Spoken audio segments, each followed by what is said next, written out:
to The Last Remark. I am mostly driven by the American U.S. dollar. The U.S. is the largest consumer of both labor and sex trafficking. Sandy, why don't you tell us a little about yourself?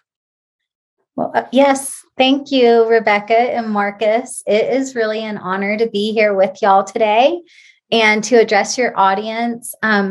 So like you said, I am an author, I'm a speaker, and I call myself an abolitionist. Yes. So I heard about human trafficking in 2009. I went to a ladies' Bible study and I heard about this sex trafficking, that there were women and children being sold for sex. And I came home and told my husband, I can't believe this is happening in the world we live in. I have to do something about this. As a Christian, I felt compelled to be part of making this suffering stop for other people. I started volunteering. I started doing all I could to raise awareness. I learned all I could about trafficking. I read a lot of books. I watched a lot of documentaries. I did tons of research, organized film screenings in my community, worked with political leaders, business leaders, religious leaders. And after years of that public service and volunteerism, I kind of had a light bulb moment. And I realized that the stories that I was reading, the stories I was hearing in these documentaries and these interviews sounded an awful lot like my history. And it wasn't until I had that kind of light bulb moment that I realized I was a victim of human trafficking. That when I peeled back the curtain and looked at the experiences I had as a child, I was abused, but there was also something of financial gain being exchanged for the abuse. When I was in high school, the men who I thought were my boyfriends were actually criminals who had been in prison, and they targeted a young, vulnerable girl, and they were making something out of this deal. Mm-hmm. When I was a young adult, I put myself, I thought, in the commercial sex industry. And that's a slippery slope. I got in really easily and it was almost impossible to get out.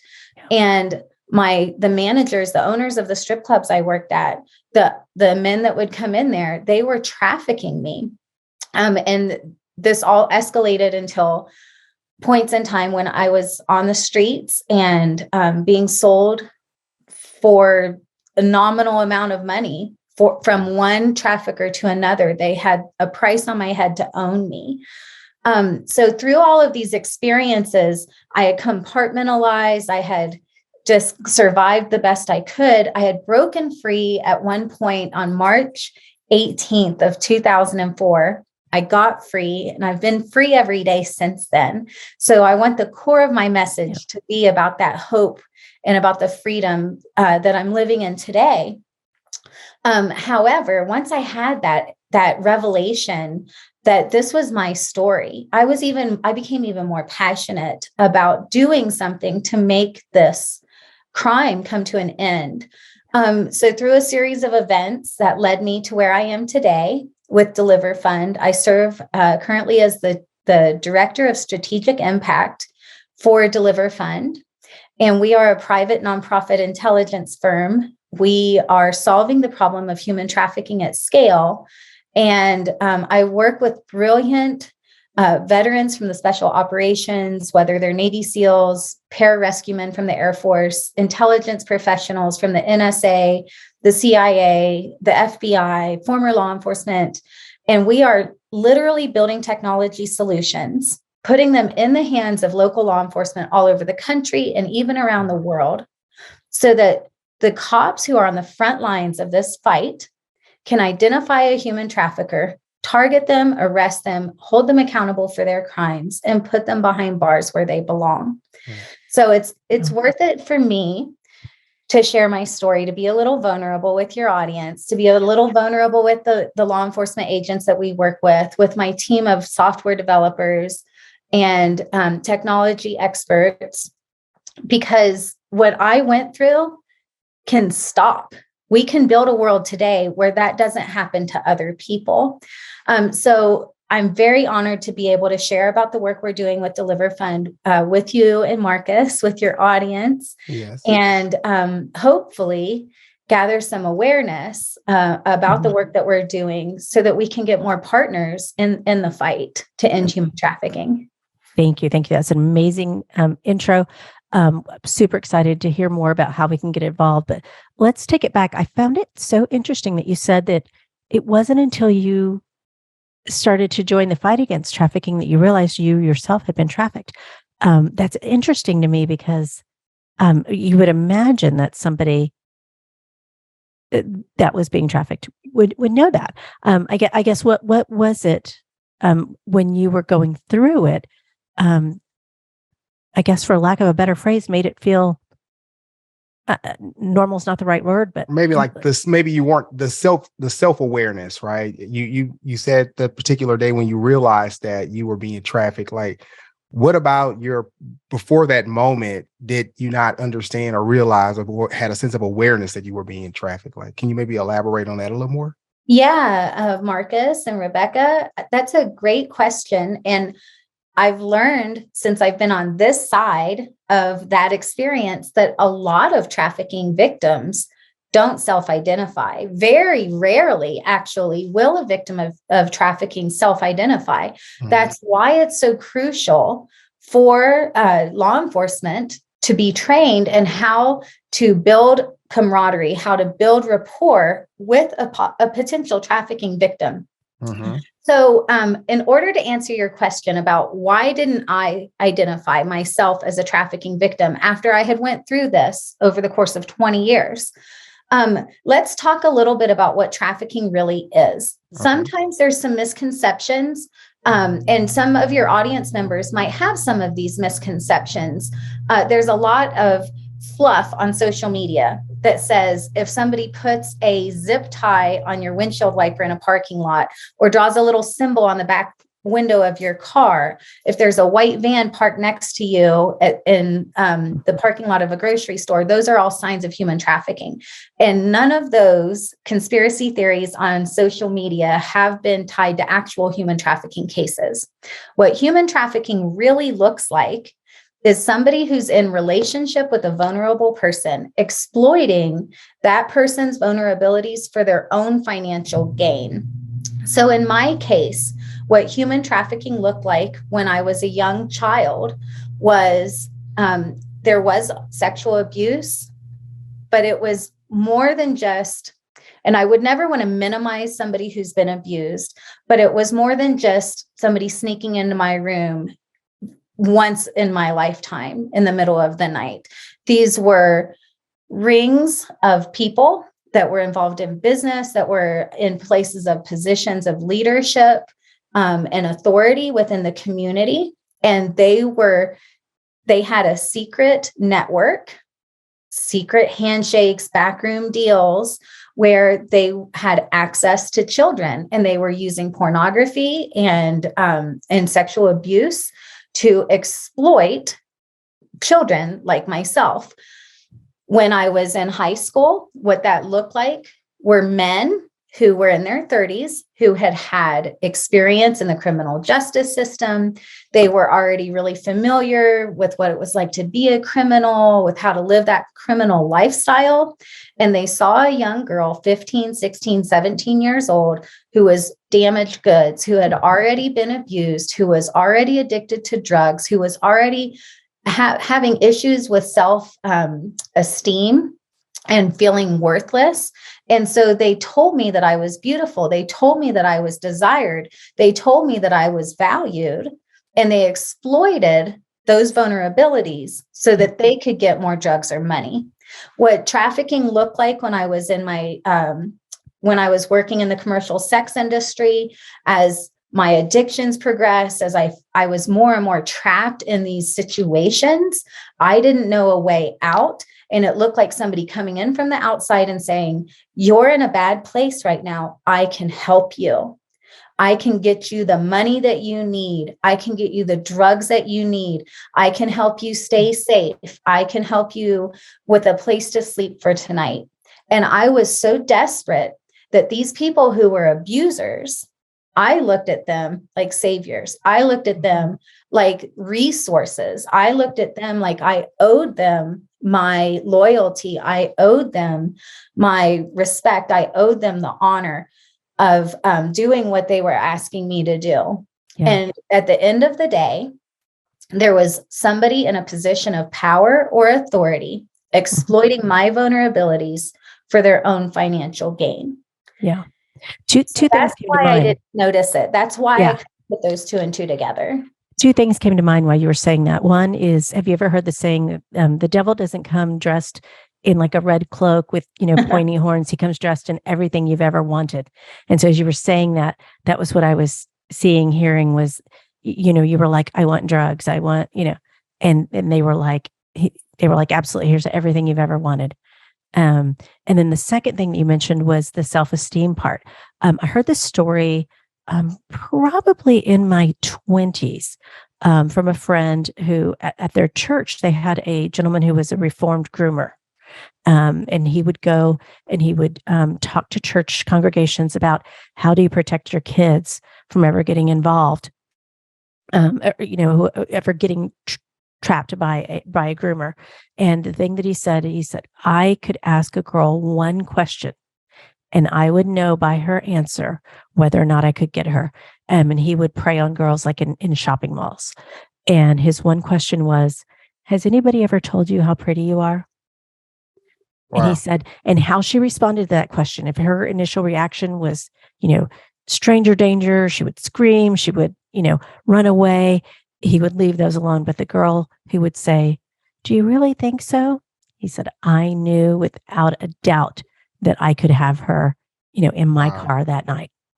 It's amazing to see, I think about like, for me, I think about the big stories, the Jeffrey Epsteins of the world and, the big stories that make the news. And, this is happening on such a day-to-day level across the country, but it's happening in communities and it never gets like the visibility or the coverage that some of the larger stories that are involved celebrities get, but yet it's still so prevalent out there. And it just amazes me that this continues to go on.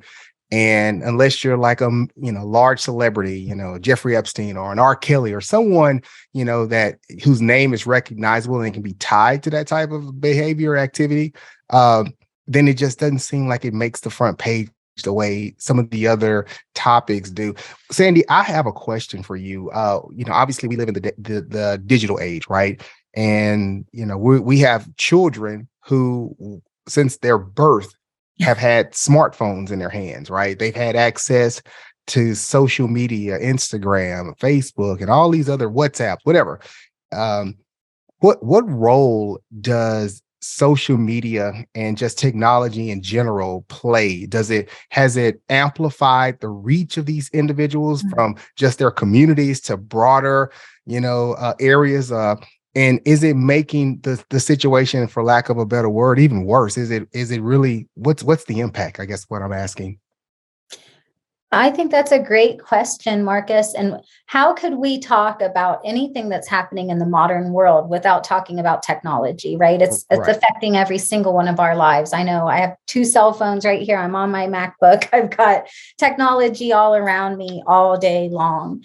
So when we talk about how technology interfaces with trafficking or where the Venn diagram overlaps, let's talk about it like this. For the first time in history, that groomer that Rebecca was talking about doesn't have to lurk around a shopping mall. He doesn't have to be wearing his long black trench coat and his scary bad guy vibes coming off of him. Now he's hidden in the anonymity of a smartphone or a chat app or a video game console, and he has direct communication, direct contact to a young person at the very moment of their vulnerability. So if a bad guy in the 80s wanted to find a 13-year-old or a 10-year-old vulnerable kid, they took a huge risk. to put themselves in situations where they could be around a child, they could be found out, they could be busted. But now they have that direct line to the bedroom. When the kid is posting on social media, my parents are so uncool. I wish that they would get me this new cell phone, that they would let me get this tattoo. They're not fair. And so that groomer has the ability to come in and be the solution that kid is looking for. Mm-hmm. And then you talked about Jeffrey Epstein, and I think that we can delve into that situation a little bit too. So his partner, Ghislaine Maxwell, Mm-hmm. was one of the traffickers involved. She was the first line of contact with many of these girls. Mm-hmm. She was a woman. Most young girls have a level of trust for grown women. We just expect that we would be able to trust a woman because a woman isn't the same threat to a young person or to another woman as a man could pose. And so she was using that trustability to her advantage. Now, Ghislaine Maxwell didn't go to the high school in the same community as Jeffrey Epstein's mansion. She went across the tracks. She went to the high school where the girls might not have money to buy the clothes that they wanted to wear. She went to the high school where those girls might not have even the money to pay for their school lunches. Yeah. And she told them, I have a rich friend who would give you money to give him massages. You don't have to do anything more than give him a massage.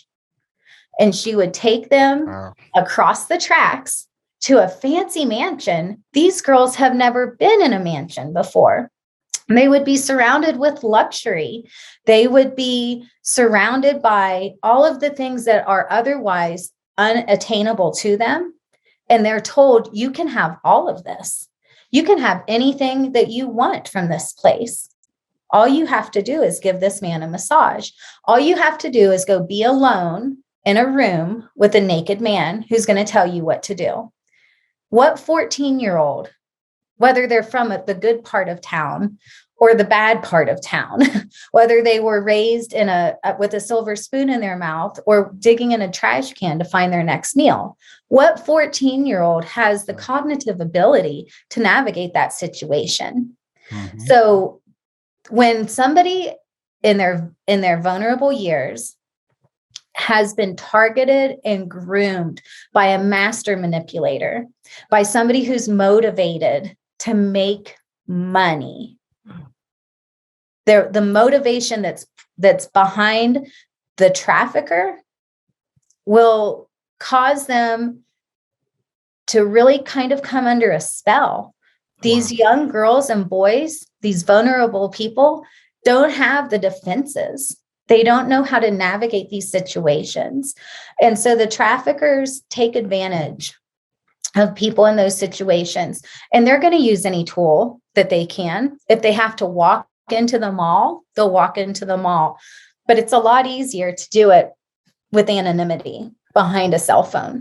It's funny, and I want to hear from Rebecca. I'm pretty certain you have questions too, but this ties directly into my previous question, right? Because I'm thinking about, life portrayed on television or in movies. And I remember, shows where you would see that grooming, right, at the bus station, waiting for these runaways who went into the big city and men pimps strategically placing themselves and just trying to pick the right girl that just got off the bus and say, that's my mark, that's my target.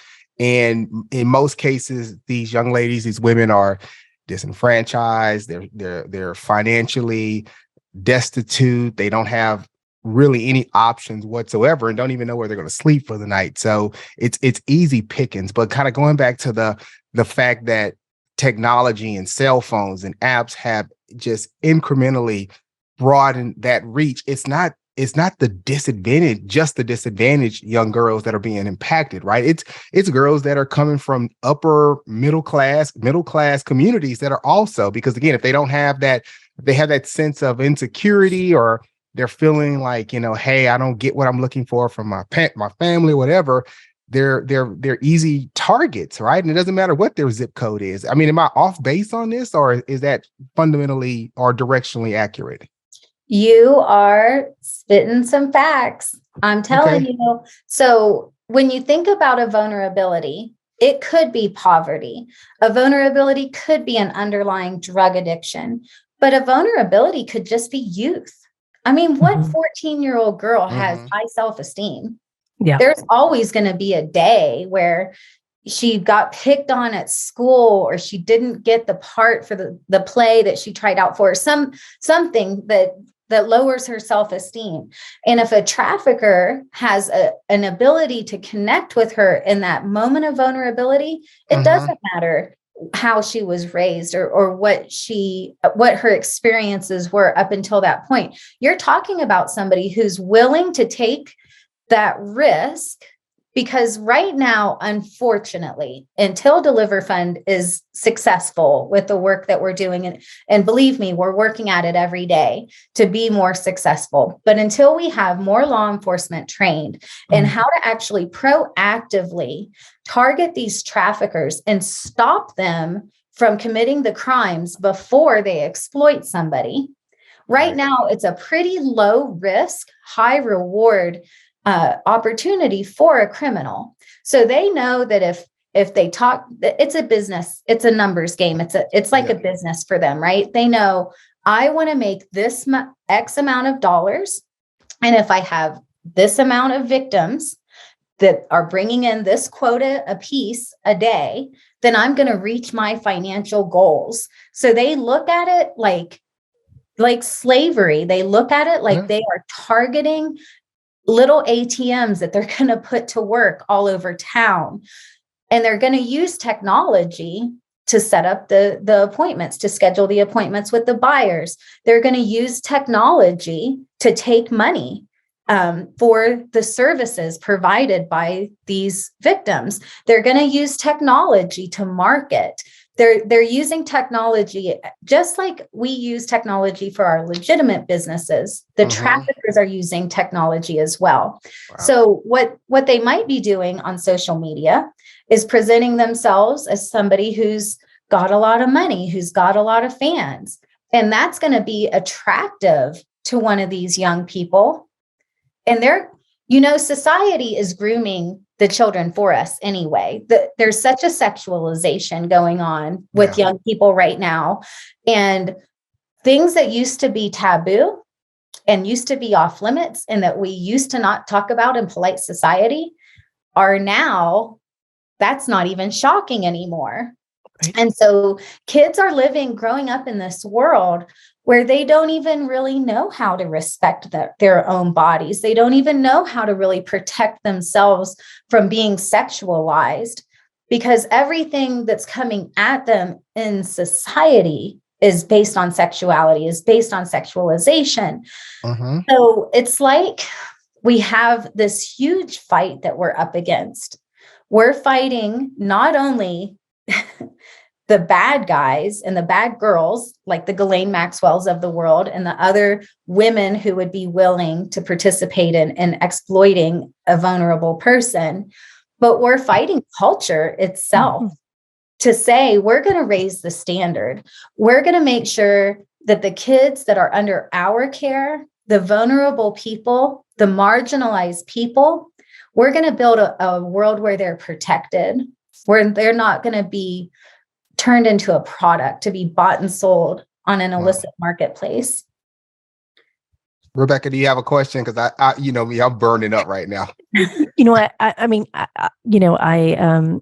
think there was definitely something to, Marcus mentioned, we have such easy access to the internet, and you have the traffickers who are also using that same technology, and Deliver Fund combats that. Can you talk to us a little bit about the work that Deliver Fund is doing? Sure. I'd love to showcase my team any chance I get. So the team I serve on is a very unique group of specially qualified and specially trained individuals, whether they were in the Middle East fighting terrorism by collecting intelligence and targeting terrorists so that they could, before the bang, stop the terror attack. Whether they were working with law enforcement to target traffickers, to build cases against traffickers in their law enforcement careers, whether they were in special operations, running operations overseas, they have a special sauce. They've been trained, they have experience, and they understand how to have a target set and go after that target set. But they know that everything that they did within their special ops and law enforcement careers was driven by technology. And so we can't just go out there and try to whack-a-mole the traffickers to justice. We have to take these models of technology and put them into the hands of people who can use them proactively, whether that's a law enforcement agency who's going to be using the Deliver Fund technology suite that's available for our law enforcement partners, the specialized training and equipping support that we offer our law enforcement partners all over the world, or whether that's working with private companies. Like we have a great relationship with Airbnb, and we're working with that company to help them reduce and eventually eliminate trafficking from their platform. Because what company wants to be known as a company that trafficking is happening within? Unfortunately, like you said at the top of the show, trafficking is something that Americans have the ability to change, because we're so involved in consuming products that are produced by slavery. The sex tourism around the world and the commercial sex industry within the US are rife with trafficking. So if we can, at Deliver Fund, use the technology tools that we're designing, the law enforcement and special operations training and experience that our team has, and coupled with the knowledge from people with lived experience like myself, other survivors who we know how to identify traffickers. We know their secret handshakes. We know their language. We know how they operate. We can inform investigations. We can help business to protect themselves from that liability. So that's what Deliver Fund is doing. We're providing tech that protects. We are working directly on the front lines with law enforcement and industry to shut down polite society to human traffickers. And at the end of the day, if a trafficker is able to use a chat app, if a trafficker is able to use a video game console, if a trafficker is able to go into the mall, we've already lost, because people that commit these kinds of crimes should not have freedom within our borders. They should not have freedom within our country. They should be shut down. They should not have access to our children. So we're going to... Oh, sorry, go ahead. So then does that mean that the laws haven't caught up with the work as well? Yeah, we don't get too involved with legislative processes, but I do know that you and Marcus are in Texas. So I will talk to you a little bit about some legislation. I lived in Texas until late last year. And so I was celebrating with some of the survivor sisters and some friends that were part of passing a bill that in the state of Texas, for example, here's a legislative process that was a huge success for the fight against human trafficking. In the state of Texas, it was passed that the first offense of sex buying is a felony punishable by state jail. So that means instead of it just being a misdemeanor, a slap on the wrist and a ticket that can be paid and then it goes away, now law enforcement has the ability to charge the first offense of sex buying with a felony. The reason why this is important is because most of the time, somebody involved in the commercial sex industry is either currently being trafficked or they have been trafficked at some point in the past to be in that situation at that particular time. That means the buyers are part of the problem. They're a big part of the problem. They're driving the industry. They're the ones putting the money out there in the industry. Right. So if we can reduce the demand of sex buying by raising the penalties and making it more of a risky behavior, because at the end of the day, these men have something to lose. If it's a state jail felony, they're going to get a big fine. Their wives are going to find out. They are going to have a punishment that's more in line with the crime of renting a body. Yeah. That's great. I think the last question, and we've talked around this in so many different ancillary ways, but I'm just thinking about the technology. I hate to go back to that again, but we talk about holding the individuals accountable. And I know you mentioned that you're not really trying to you don't get into the legislative piece of that, which I totally understand. But these social media platforms hold a lot of power, and they have just an incredible reach. And there's no, hey, you need to prove that you're 18 years old before you get on here. You can be 12 years old. Parent gives their kid a cell phone. They think, hey, I just need to get a hold of you in case of emergency. The kids, first thing they're doing is downloading all these apps. There's no restrictions. There's no, governance at all. And I guess what I'm saying, do we see a world where, or do you see a world where social media platforms will be held accountable? Because a lot of this stuff is happening. Like you look at, certain like political figures that have been banned from social media for comments that they made. And those are, obviously that's a different conversation, but we flat out can show and demonstrate that not only are these abusers are leveraging this technology and these platforms to expand their reach, but there's no accountability. And then on the flip side of that coin, you kind of go back to the fact that so many of the young ladies are growing up in an age of over sexualization, right? I borrowed my 14-year-old cell phone, and he was showing me a video of Instagram, but it just kind of advanced to the next reel, and it's some girl probably 17 years old dancing in her underwear. It's like, how do we hold these social media platforms accountable? Because this stuff is happening right there on their platform, and there's no accountability the way from my perspective, I don't see any accountability. Do you remember, Marcus, back in the day when they started piping pornography into hotel rooms?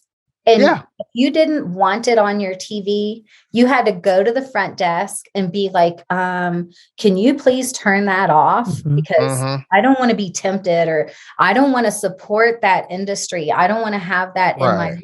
How many people do you think went downstairs and told the front desk they didn't want to see it? Probably didn't happen very often. Yeah, exactly. Right? Because there's a stigma associated with it. So what's the solution? What they did for that situation was they changed the method, and they said, now you have to ask to get it turned on in your room. And that started with some legislation out of Europe, and it bled into the US. So that's a cultural issue. Like culture, we voted with our dollars because we kept staying at those hotels, and we kept saying, I'm okay with having this amenity being provided as part of what I'm paying for to stay in this hotel room. We didn't go to the hotel across the street that didn't pipe that into our rooms. Instead, we let shame and stigma keep us silent. And that's why we had that long drawn out process. And through that whole time, all of the people in that pornography that was being piped into those rooms were trapped in those moments of those films. And I bet if you interviewed those people 5, 10, 15 years later, they would tell you some pretty horrific stories about what their lives were like when they were in those situations, when they were in those films. And the majority of them, and there's a lot of data and research behind what I'm saying, the majority of those people were in some way trafficked. In some way, they were manipulated. So that the consumer of the pornography was directly connected to the exploitation and trafficking of those individuals. Wow. So without the public awareness, where are we going to direct our fight? So with the social media companies today, there is abhorrent trafficking. There's blatant trafficking happening on social media. I see it every day, and I'm not looking for it. It comes and finds me, and I'm not their target market. So why is it even in my feed? Why is it even in my inbox? I'm a grown woman. I'm not a 14-year-old kid. Follow the money. So there's a lot of money to be made out there. There is a lot of money, and that desire for money is driving the consumption. I think that if we want to hold the social media companies accountable, and I personally do, I think that we really need to, as a society, show them that we're not going to accept that anymore. We're going to, believe it or not, there is a way to delete an app off of your phone and just not use it anymore. Yeah. There is a way to block your child's phone so that they can't get on those apps. Yeah. Now, they might have somebody that offers to get them another phone. And they're crafty. And there are other companies. So for instance, it could be like a silly game, like a silly word game. And there's still a chat within those other games. The kids are crafty too. They look for ways to let the darkness in. Yeah, I'll say one thing. I know we're talking about Texas and definitely want to be mindful of time here. But I was watching the news the other day, and our neighbor here in Texas to the east, Louisiana, they just implemented a law starting January 1st that you will need to present a proof of government issued ID to visit some of the mainstream pornographic sites like Pornhub, YouPorn, or RedTube. So, I mean, that's a step. I mean, I'm certain there's probably kind of second tier sites that probably won't have that same type of governance or requirements, but it's a step to try to mitigate some of this here. It's a start. And, right. You know, again, you know, and I'm as a younger man, you don't look at it that way, but as a father, and I have young cousins who are females, and it's just, I want to do what I can. So whatever we can do to help, I guess that's what our final question, like, what can we do to help? I mean, we talked about your story and, you know, the work that you're doing, but like, is there other things that just the average person that's listening to this can do to help, and maybe share that across their network of folks? Yeah, thank you, Marcus. I would love to give your audience some empowerment. I want to always encourage and share hope with my story of what God has done in my life and the overcoming story. And everybody loves to get inspired, but inspiration is something that doesn't do anything unless you have action to put with it, right? So I can educate, and Rebecca spouted off some statistics.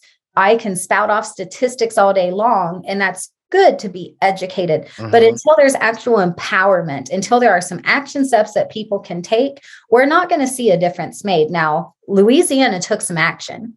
They said, we're going to do something to create a hurdle, so at least it's not so dang easy for people to get wrapped up in this. We're going to try to put some boundaries, and we all have to know where our boundaries are, right?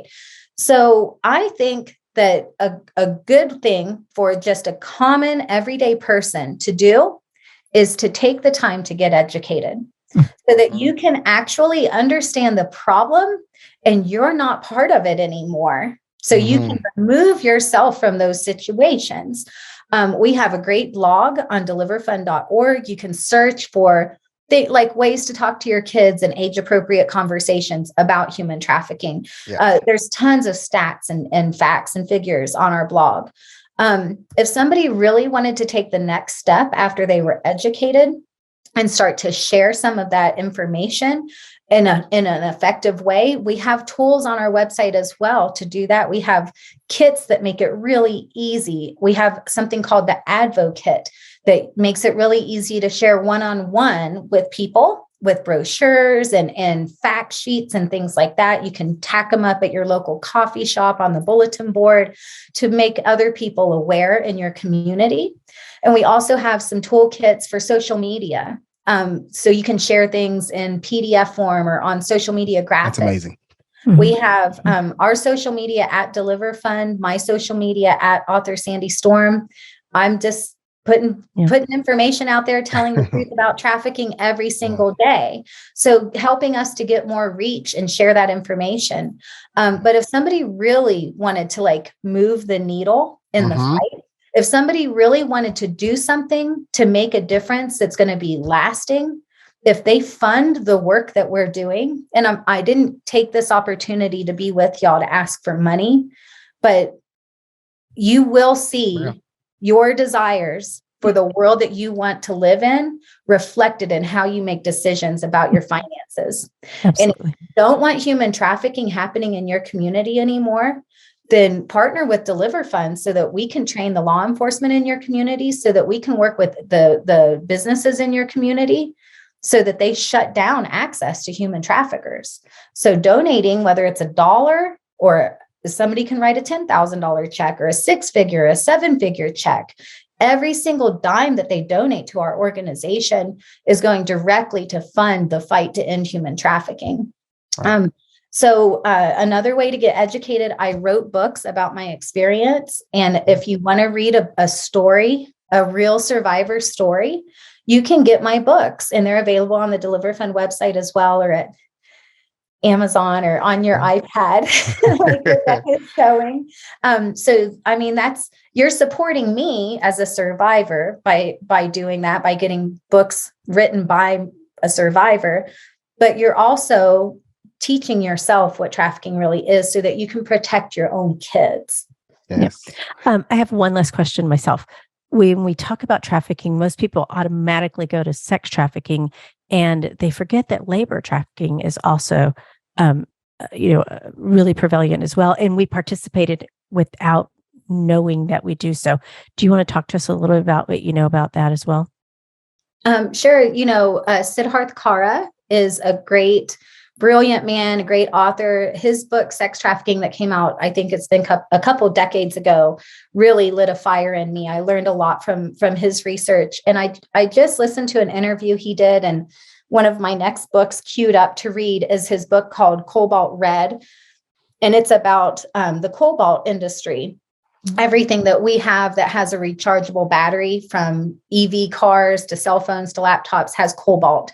And he's exposing what is happening in the cobalt mines and how people are being trafficked through those cobalt mines.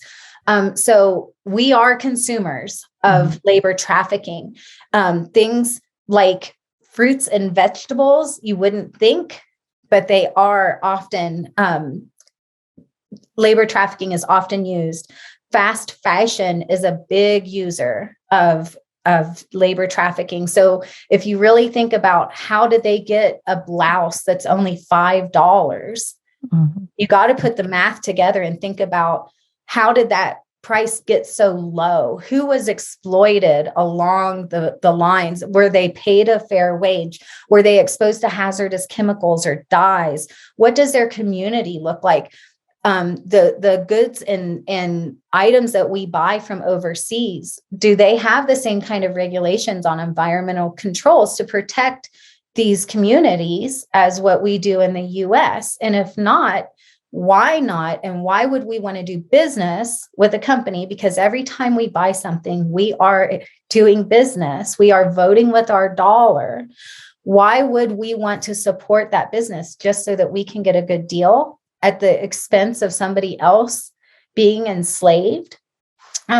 So we do have a lot of information on labor trafficking as well on our deliverfund.org website. It's not as easy to put numbers to. This is an illicit market. Human trafficking is an illicit market. So it's really hard to put solid numbers.